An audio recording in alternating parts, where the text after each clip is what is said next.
ভয়ানক কত দুর্ঘটনা বেঁচে গেল। দেখতে পাচ্ছেন স্কুটিটা পড়ে আছে রাস্তার উপর। এই গাড্ডাটা দেখুন, এই যে গাড্ডাটা, এই গাড্ডাটার কারণে প্রত্যেক দিন একের পর এক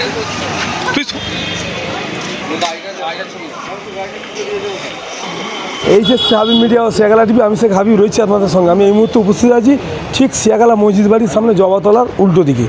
এখানে একটা এই মাত্র একটা ব্যক্তি হাওড়ায় বাড়ি যাচ্ছিল, জনায় যাওয়ার পথে, পেট্রোল ভরে যাওয়ার পথে একটা গাড্ডা আছে, সে গাড্ডায় পড়ে উনি হাত পা কেটে যায়, ছিঁড়ে যায়।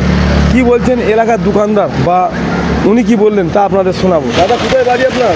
হাওড়া।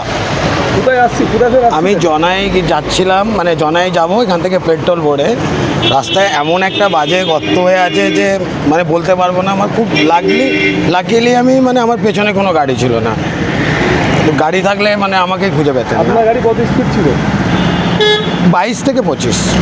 ওর মধ্যে গাড্ডা পড়ে গেল। গাড়িটা পড়তেই পড়ে গেছে বাদিতে। এখানকার লোকেরা অনেক হেল্প করেছে, জল টল দিয়েছে, সঙ্গে সঙ্গে তুলেছে। এনাদের খুব ভালো ব্যবহার পেয়েছে। শিয়াখালা এত সুন্দর জায়গা, এত বড় বাজার, এর মধ্যে একটা গর্তটা কাইন্ডলি যদি তাড়াতাড়ি ঠিক করে দেয়, অনেক লোকের হেল্প হয়। যারা দূরে জানে না এদিকে, তাদের খুব উপকার হয়। বললাম পিন্টু মান্না। আমি কোথায় যাবেন? আমি জনাই যাবো এখন। ঠিক আছে, এখানে দোকানদাররা মিডিয়ার মুখোমুখি কী বললেন তা আপনাদের শোনাবো।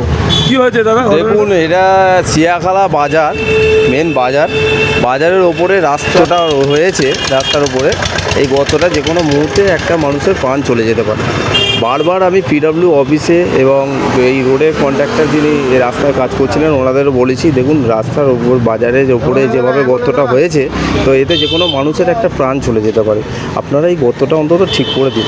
এই মাত্র এক ভদ্রলোক উনি হাওড়ার দিকে যাচ্ছিলেন, তো যাওয়ার পরে একটা স্কুটি গাড়ি করে উনি গর্তটা পড়লেন, ছিটকে একদম রাস্তার গা থেকে আরেকদিকে পড়ে গেলেন। ওনার পেছনে যদি কোনো বাইক বা অন্য বড় কোনো গাড়ি যদি থাকতো না, তাহলে ওনার হয়তো আরও বড় কোনো দুর্ঘটনা ঘটে যেত।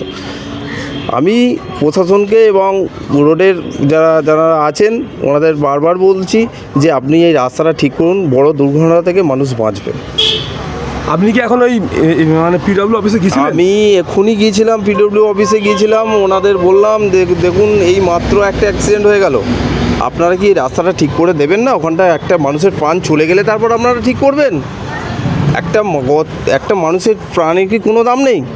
আপনাকে বারবার বলে যাচ্ছে, আমি আজকে এলাম, এর আগে এলাম, এবং আপনাদের কন্ট্রাক্টে যারা কাজ করছিল ওনাদের বললাম, কিন্তু কোনো রকমভাবে রাস্তার কাজটা ওনারা একটুখানি কাজ, এমন কিছু বড় কাজ নয়। গর্তটা ছোটোর মধ্যে, কিন্তু গর্তটা অনেক বড়।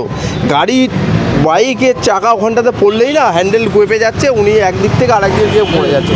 ওনার পেছনে যেভাবে গাড়িটা যদি কোনো লরি বা কোনো বাস বা কোনো বড় যান কিছু থাকতো না, উনি সেখানেই হয়তো আরও বড় দুর্ঘটনা ঘটে।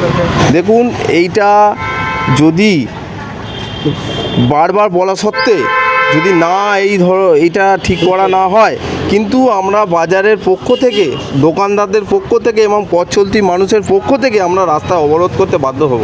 কেন না, একটা মানুষের জীবনের প্রাণের দামটা দেওয়ার জন্য আমরা এটা করতে বাধ্য হব। আপনার নাম? আমার নাম গৌতম বাগ, আমি বাজারেরই দোকানদার, আমার এখানে দোকান আছে। Sanjeevani health care nursing home, Shiakhala Furfura শরীফের পাশে, শ্রীপতিপুর, হুগলি। সমস্ত চিকিৎসার উন্নত মানের পরিষেবা দেওয়ার জন্য আমরা রয়েছি আপনাদের পাশে। Emergency, ICU, cardiology, nephrology, orthopaedic surgery, onco surgery, general medicine, physiotherapy, neuro medicine, dialysis, neuro surgery, শিশু সুরক্ষা, গাইনোকোলজিস্ট বিভাগ, ক্যাশলেস পরিষেবা, স্বাস্থ্যসাথী সহ যে কোনো হেলথ স্কিম, মেডিক্লেম গ্রহণযোগ্য। এছাড়া স্বাস্থ্যসাথী কার্ডের মাধ্যমে সম্পূর্ণ বিনামূল্যে সার্জারির সুব্যবস্থা।